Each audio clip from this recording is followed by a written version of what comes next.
Good afternoon. We're back with another episode. As always, I am Georgito with. Digito. How are we feeling? Are we good today? I'm good. You? Okay, cool. How was your weekend? My weekend was pretty good, pretty chill. Weather was gloomy, but it's been gloomy, but it's nice. A little different scenario. Does the weather affect your mental state or your emotional state? No, I don't think so. No, I'm asking in general, not. Sometimes I'm a little bit lazier, but no, I'm chilling. So for today, I had a very insightful and interesting conversation this week at the farmers market with Kelly, Mm-hmm. who I absolutely love. She's a fucking badass. She's not gonna watch this because she doesn't use social media Nice. like a badass. But I'll ask you the question. Ask me a question. I have a couple different thoughts about it, but I want to hear your perspective and we can dive into Ask me. each one. So, for you at this stage of your life, what does masculinity and being a man mean and represent? How many girls you can get? No, I'm just kidding. Masculinity. Um, I think it's two different things: masculinity and being a man. Um, Masculinity for me is because I'm Diego Rocha. I'm very in touch with my feminine side. Game boy. Joking. They're fruity sometimes. Says the Says the yeah, boy. No, but like those who know me or are close to me know that I like to do my nails from time to time. Why? Um, First I saw Bellerin do it. No, Borja Iglesias, sorry, and it looked pretty cool. And then I tried it, and it kind of gives you like a sense of like an extra layer of swag. Like, no, like seriously, like my clothes for me, like I like to dress up nice and do my hair or whatever, wear my jewelry, and I feel, what the fuck are you laughing at? That sounded very feminine, but you did say that you're very in touch with your feminine side. Yeah. I like to dress up and do my hair. No, my God. It's a joke. When you have hair, it's easier to do your hair, slick it back, little pomp, time to time, swag up. Sometimes you gotta throw on a fitted hat. Sometimes you do your hair. What other aspects of your feminine,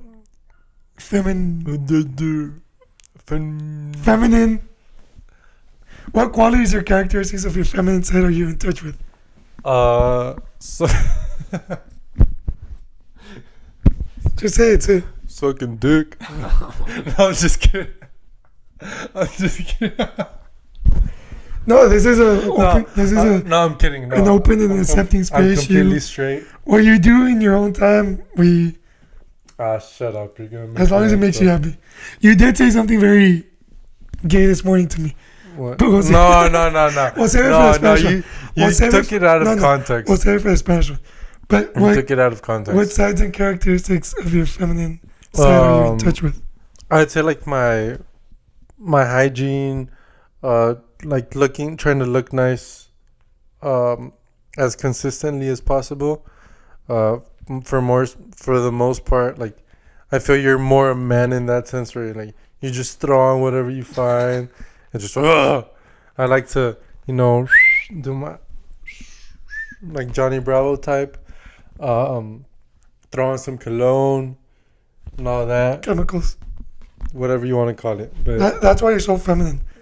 The That's why I'm so perfume is sexy. fucking up your it's the water. hormone levels. It's the water. It's turning the frogs gay. But yeah. So that's why I would say that I'm more in touch with my feminine side. But being a man, I feel, or having masculinity is like not what? Do you feel you're more feminine than masculine? No. Okay. Because that's what I was understanding. But No, but like I feel nowadays, especially, that some people are very insecure. So if you start like joking around, like a little bit gay with them, they get all insecure. Oh no! I feel they have more problems or are more insecure of their sexuality than someone who's in touch with their feminine side and just accepting it. Can you answer my question though? Yes. Ask me again. What does masculinity and being a man mean to you or represent to you? Being a man is kind of being the breadwinner.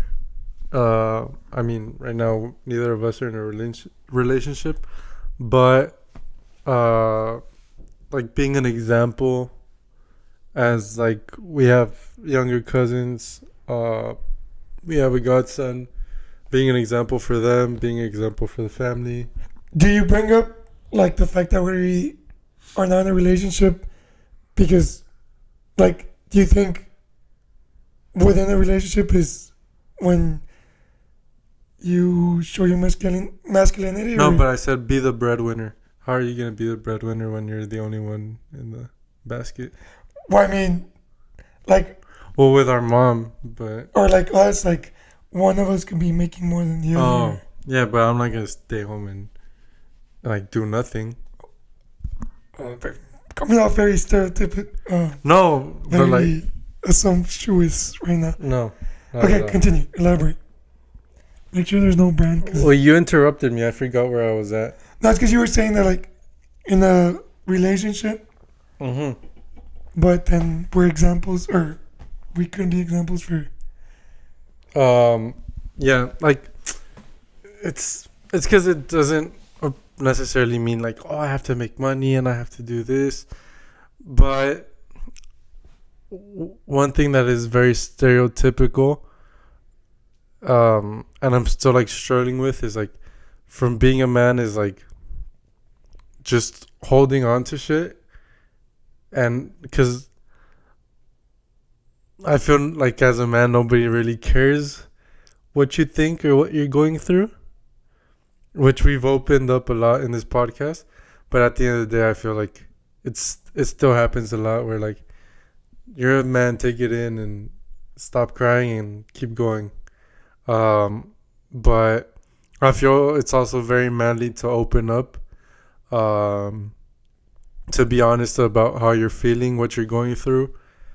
I feel being a man is being an example, kind of like as a superhero type of way, which obviously it's impossible because we make mistakes, but trying to minimize those mistakes or just being as congruent with your words and your actions.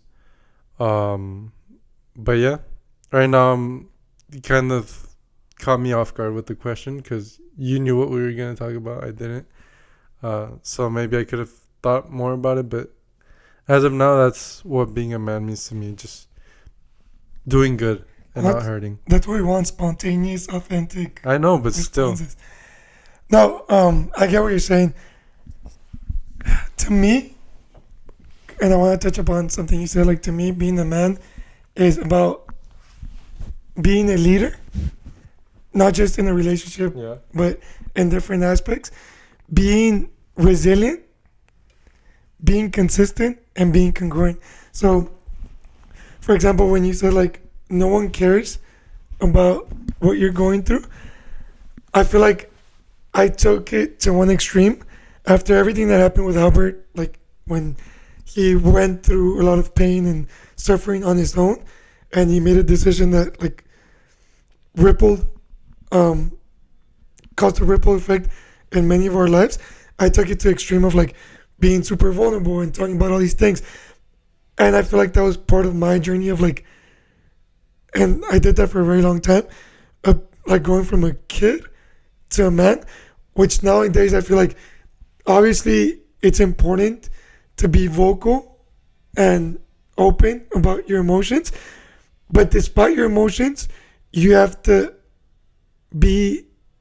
have the composure to act on your mission or your purpose. Like, you might be struggling, you might be going through your own struggles and battles, you might be anxious and unsure and have uncertainty, but despite all that, you can talk about it, you can be vocal about it, but you have to have that composure to continue to act upon something greater, if that makes sense.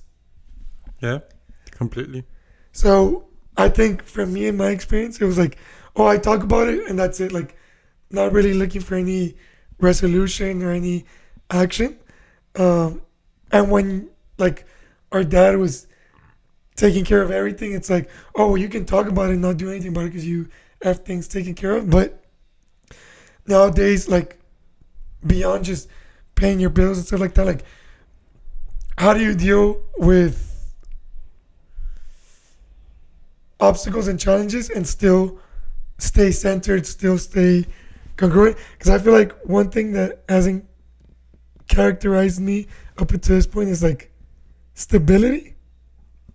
So I think I would agree. that's one of my biggest challenges or what I'm trying to um, work on. But growing up or as a kid and up until this point, how do you feel like your perception of what being a man has changed? Like as a kid, what did being a man mean to you? Um, Or what examples did you have? just like the classic old, being the breadwinner, providing for the family, um, and yeah, working hard to afford a lot of things, pretty much. Um, and I would say my dad was very present. Besides the fact that he did work very hard, um, he was at all our sporting events. I mean, we practice almost every day after school, so it's not like we were home all the time.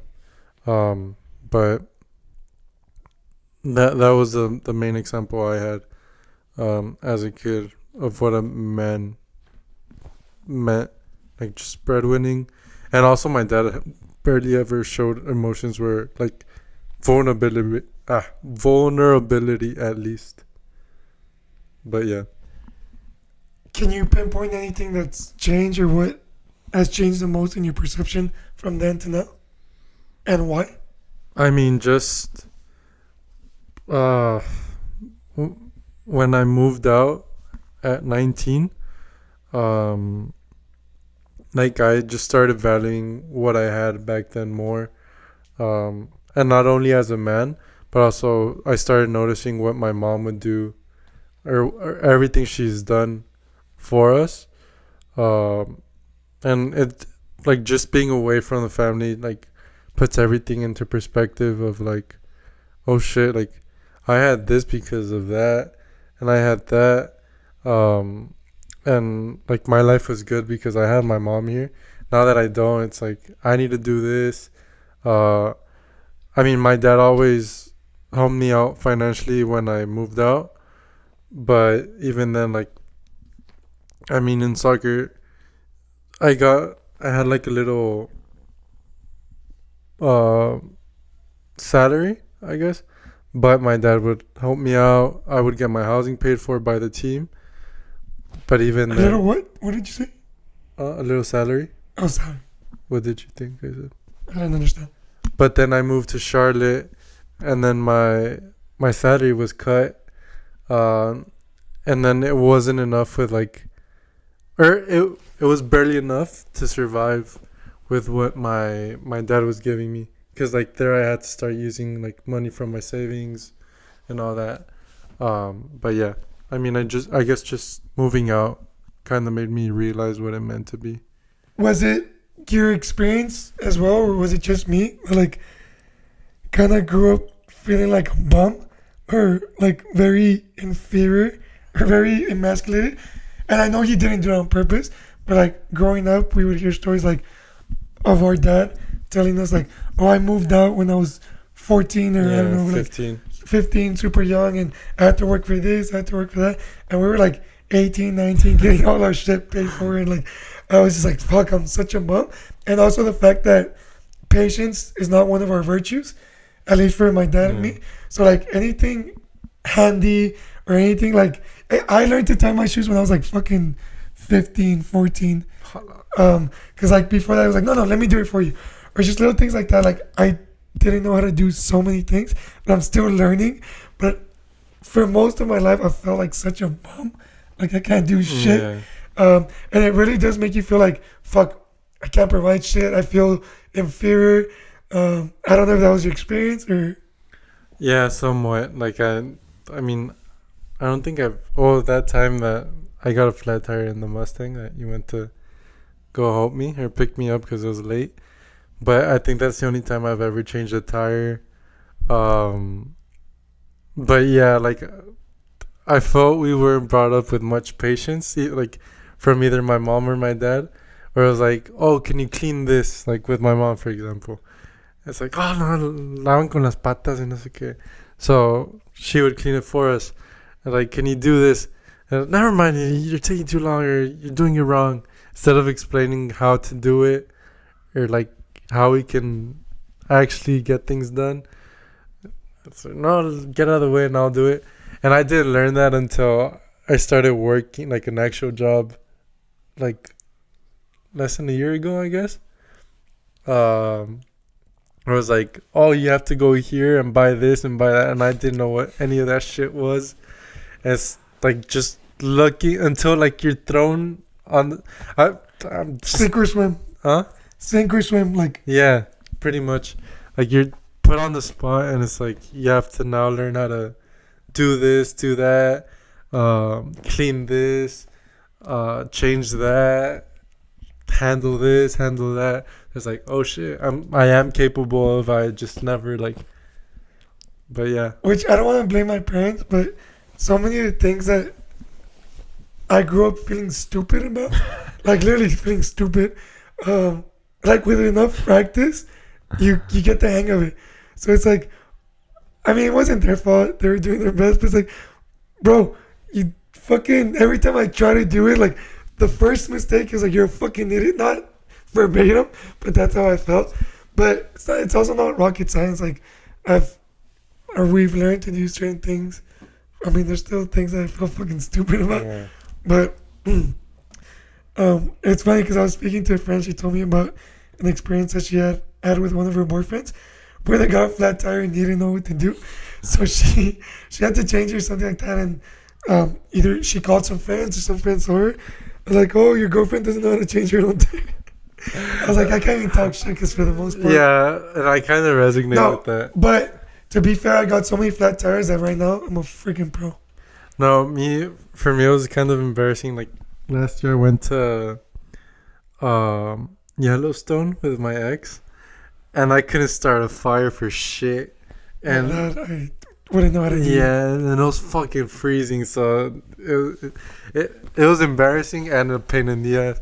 And then she offered to help, but my pride and my ego as a man was not gonna let it happen. So we almost froze to death. No, but so then I kind of learned from there, like how you're supposed to actually do it and all that. So also there, like you're kind of thrown in the spot. That makes sense because when we went to Canada and we were camping, like you were such a bitch about like the little twigs and everything. I was like, bro, calm the fuck down. But it makes sense now. Yeah. Because I threw everything in there trying to see if it worked, and it didn't, and just fucking killed the fire. This whole conversation started with Kelly because I was telling her that I perceive, and it's been going on for a while, like this masculine movement talking about how like we're straying away from certain values that were very prominent in past generations of like committing to one woman, building a family, being a leader, like all these things. And there's movements on social media of like, oh, masculinity, this and that. But it's also been my experience, or I've seen or heard some things where like people use that movement to sleep with multiple women in the sense of like, I'm assuming, and I can imagine that it's attractive to a woman for them to feel like that security, that love and support from a man, and see within a man that he can be a good father, a good husband.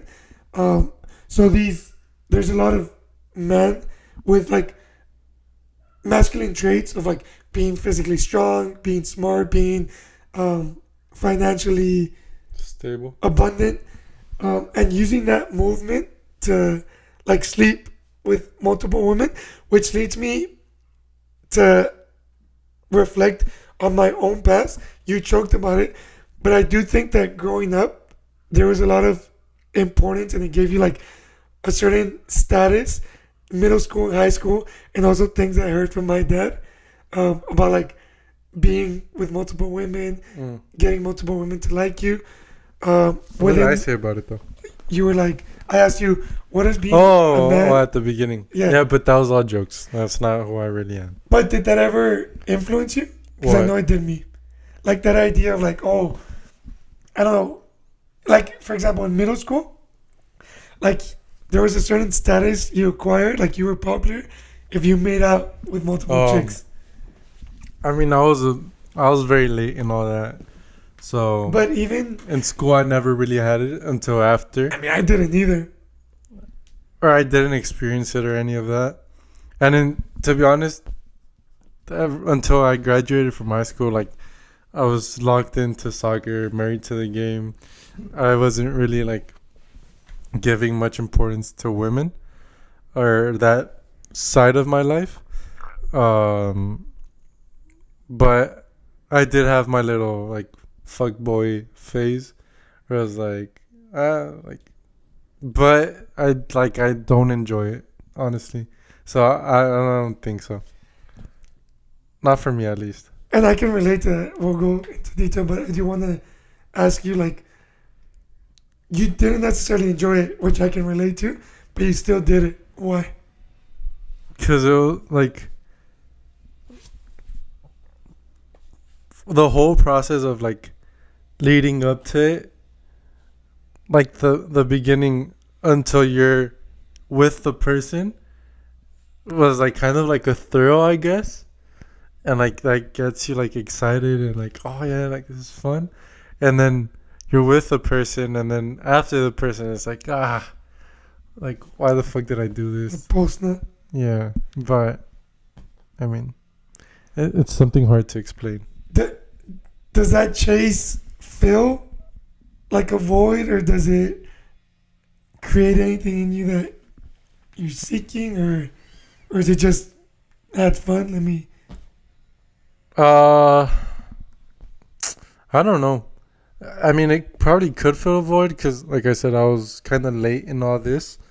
So it's kind of like, oh, I need to catch up.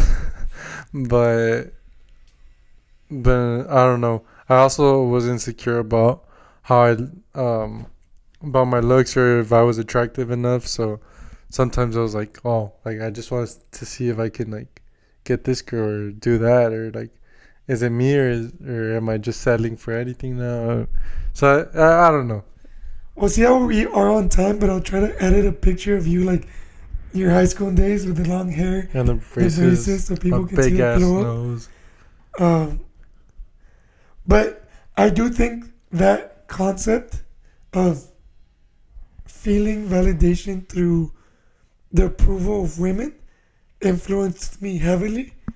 And I think it came from like in middle school, in that little social world that is your middle school, and like trying to fit in. Like that was one of the not requirements, but one of the things that set you apart. Like, bro, this guy has made out with this girl, this girl. It's like, fuck, I want to be cool. It's also the fact like my dad, God bless his soul, like I remember him flexing or talking about stories when he was younger, and like the excitement that he shared it with made an impression on me. Like, oh, that's what Being a man is. not being a man is, but that like is important. And I do feel like discovering pornography in my middle school years messed up my association with women. Like it was just like sexualizing them. I look back at well, I don't have them anymore, but I remember at some point like my middle school and high school like Facebook Messenger chats, it's like the most embarrassing, cringiest shit. Like I couldn't have a conversation for longer than 2 sentences without being like, "Oh, do you want to go to movies and make out with me?" Like, obviously not, you fucktard. Like, where's my hug at, kind of guy. It's so embarrassing. That's still you. No, it's not. It's not. Trust me. But I do think that influenced a lot, like just sexualizing women. And another thing that heavily influenced, I think I was scarred after my first relationship, in the sense of like, obviously I got over it, but there was a fear of spending so much time with someone Oh, and then just ending it. So funny enough, here in Austin, and in some gyms like the Onyx community, like the idea of monogamous relationships was very trendy.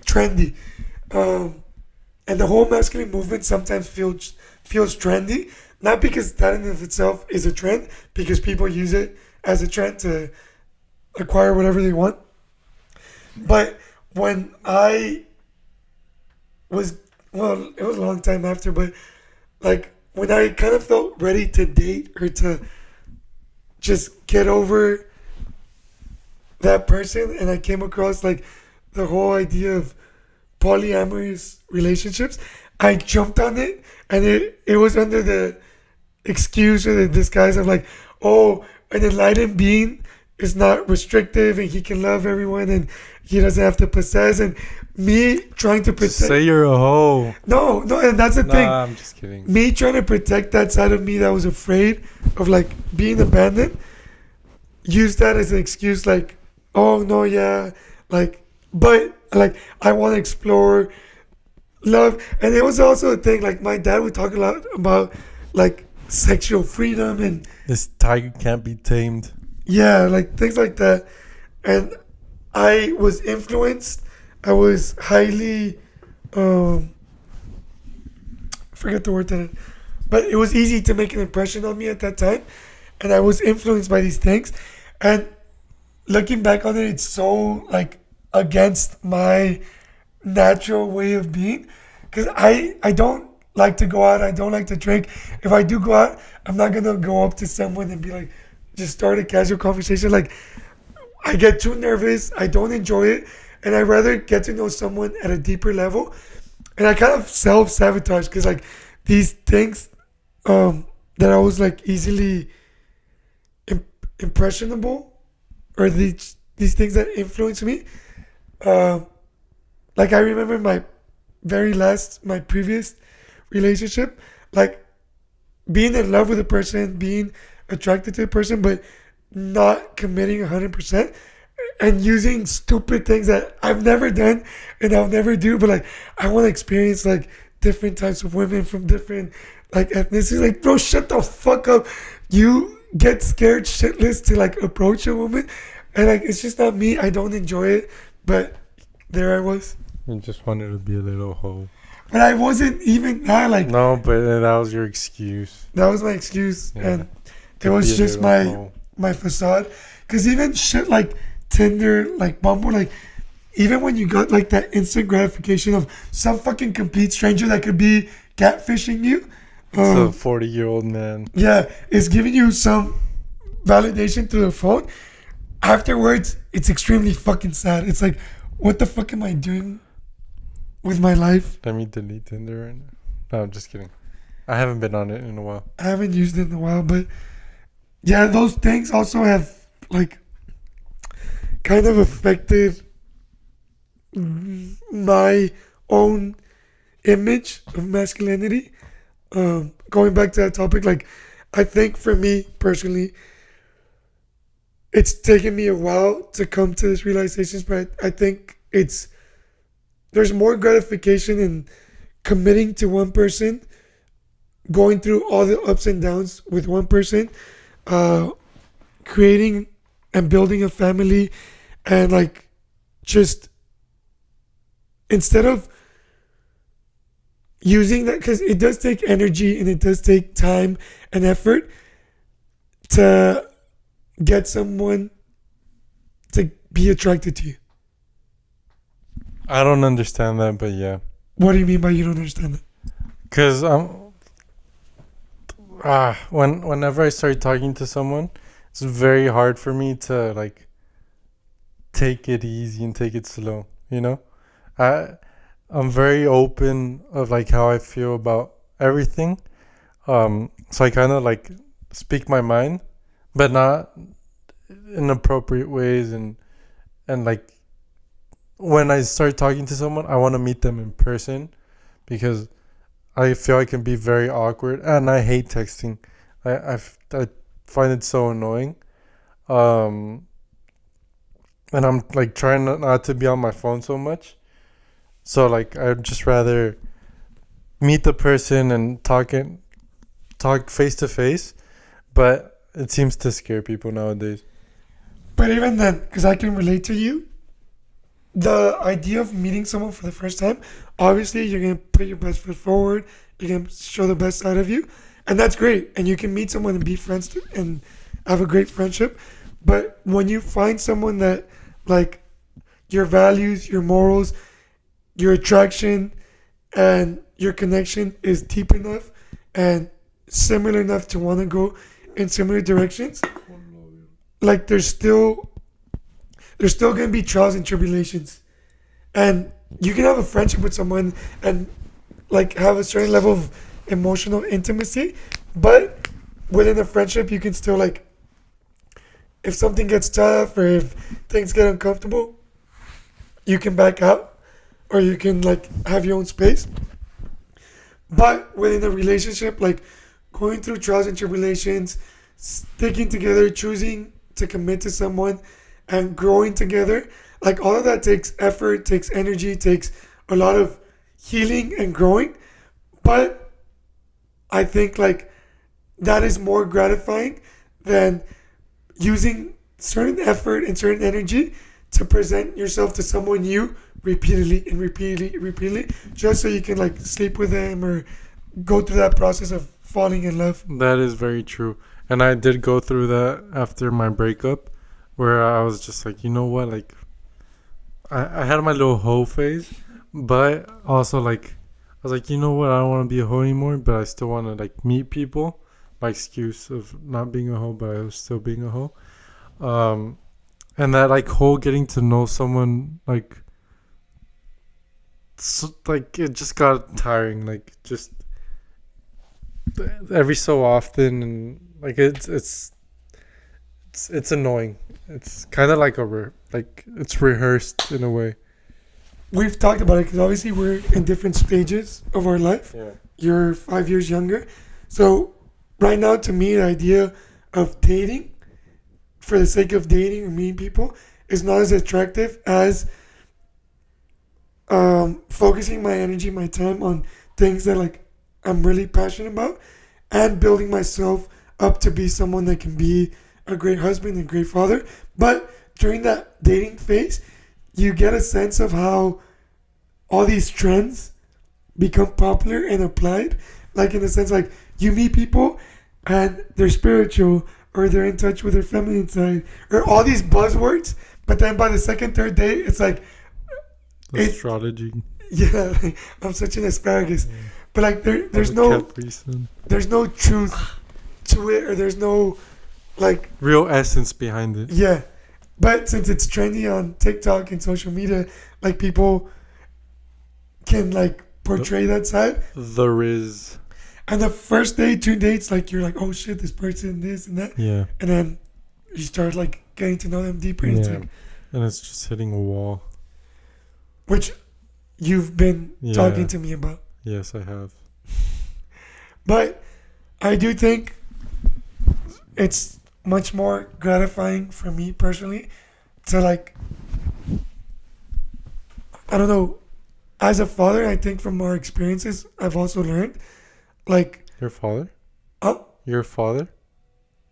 as no, from the experiences Oh. the day that I become Oh. a father, like, there's a certain beauty and challenge to like developing patience and developing like the things that we were talking about, like instead of like let me do this Yeah. for you, like being patient, being Yeah. loving, and seeing your family like blossom and be able to accomplish and grow things, rather than like, hey, I'm a bounce, I'm having my midlife crisis, I'm gonna seek all this attention.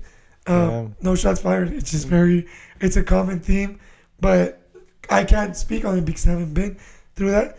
But I do think about like who I want to be as a man, as a father, and what I've been throughout my life. Like, it's not the person I want to be. If that makes sense. Yeah. You started spitting me on me again. I'm sorry. No, but yeah, I feel it's obviously everything's easier said than done, because I've thought of the same thing. Like, I want to, when I have kids, I want to do this better.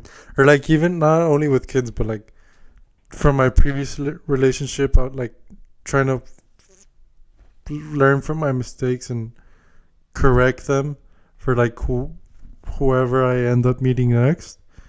And I was talking to someone, and I did find myself like fixing those negative patterns or correcting those mistakes I was making in my first relationship. But I mean, it didn't work out, but it's fine. But yeah, like I mean, it's easier said than done. But I am curious to see how we're both gonna be as fathers. I've been thinking about the fact that, like, for example, the only two relationships I've had, I loved both women deeply, and I have so much like gratitude and appreciation for both of them. But looking back on it and reflecting on my behavior, on how I treated them, like, I was in no position to be like a good, or be the boyfriend and eventually the husband that they deserve. I was in no position to be a father, like it, and it's not to justify or excuse anything, but like the way we grew up, like I feel like I'm barely, or it's very important for me to develop. Sorry, I almost stumbled. To develop like self accountability. With them, I had no accountability. I had no leadership, no sense of responsibility. It was just like very childish, very immature, just thinking about me and for me and only me. So as much as like why is this blurry as shit? Because you move too much. Is it? Yeah, and the wind probably. It's not the wind, Yes. but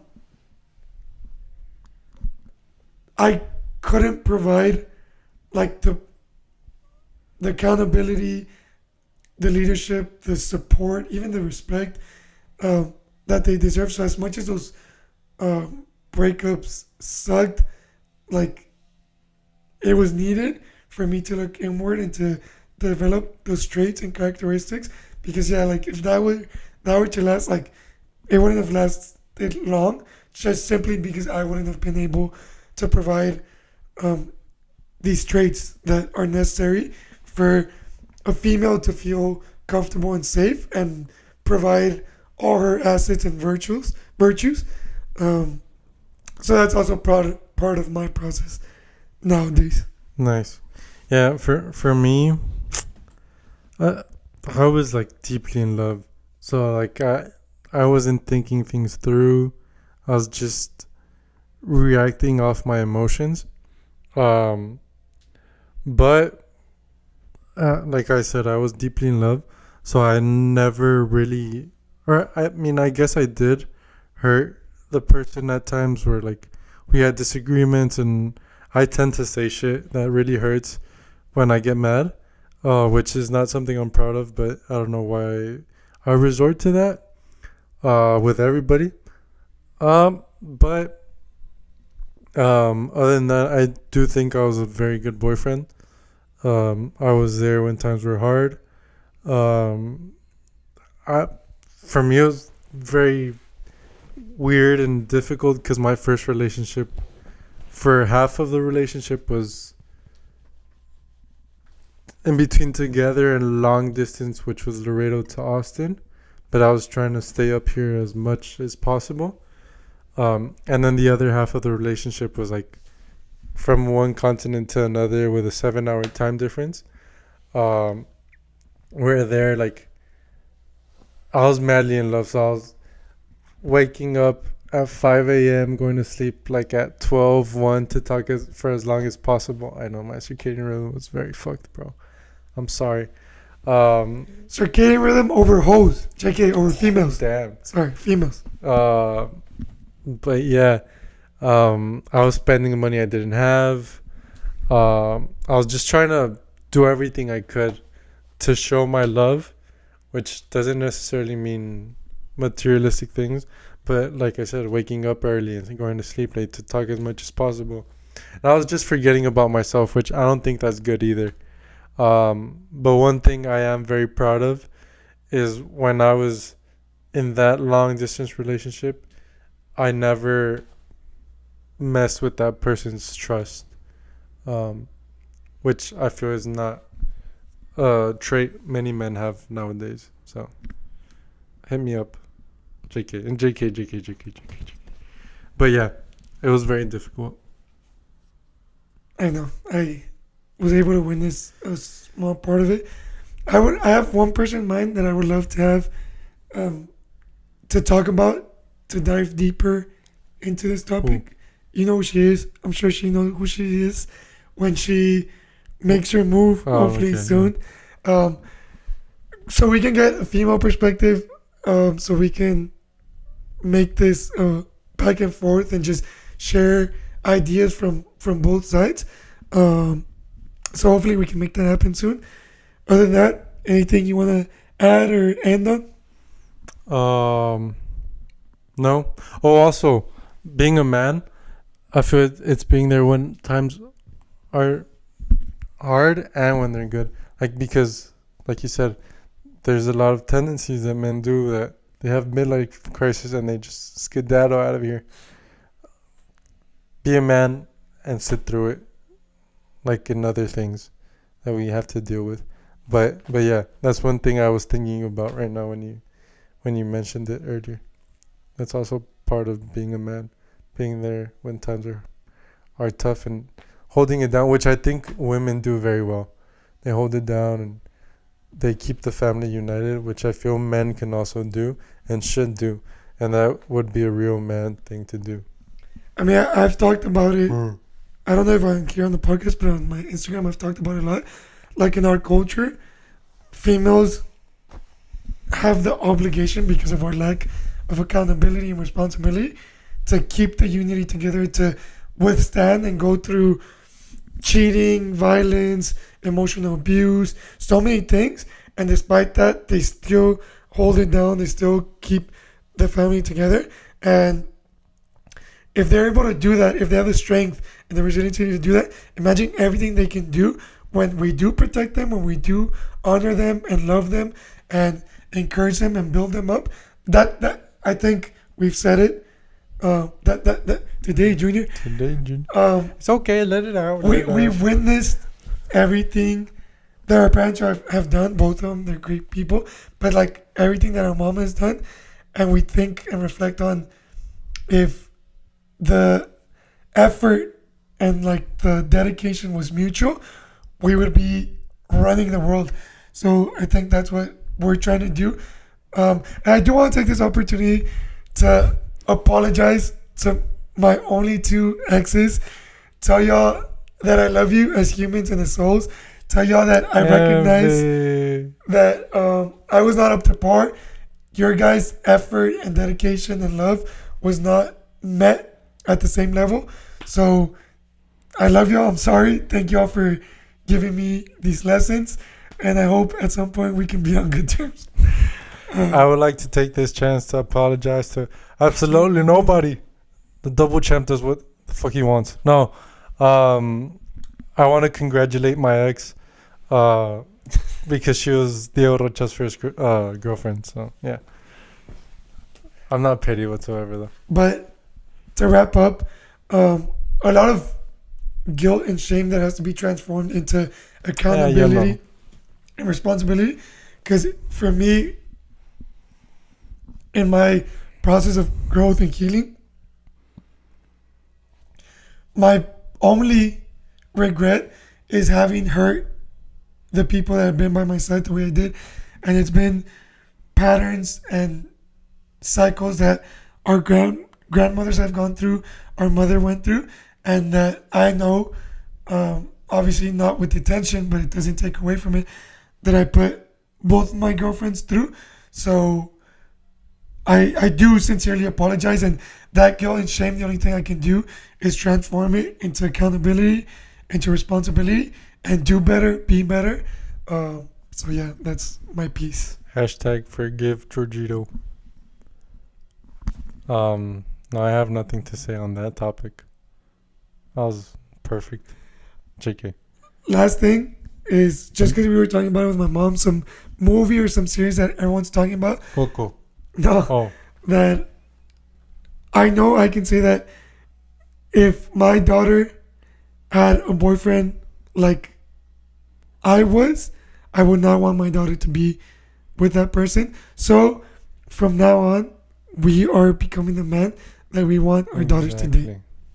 I mean, I would love my daughter to date someone like me, but it's the truth. There are some things that I wouldn't want my daughter to date someone like you. Fuck you.